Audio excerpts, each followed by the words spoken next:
నీ పేరేం పేరు? జనని. ఏం చదువుతున్నావు నువ్వు? ఏబిసి. ఏబిసిడి చదువుతున్నావా?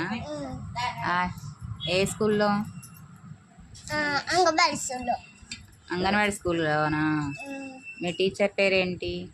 కలమ్మ. కలమ్మ టీచరా? మీ ఆయమ్మ పేరు? చంద్రిక. అంగన్వాడీలో రోజు గుడ్డు పెడతారా నీకు? పెడతారా? ఎన్ని పెడతారు? ఒకటా రెండా? ఒకటేనా? ఇంకా అన్నం పెడతారా? పెడతారు. ఏమేసి పెడతారు? పప్పు వేసి పెడతారు. బాగుంటుందా పప్పు అన్నం? అన్నం బాగుంటుంది, పప్పు బాగుంటుంది. అంతేనా? సరే, వెరీ గుడ్. రాసుకునేది కూడా ఉంటుంది. ఏంటివి? ఆలు, ఏబిసిలు. ఆలు, ఏబిసిలు. ఏబిసిడిలా? 1 2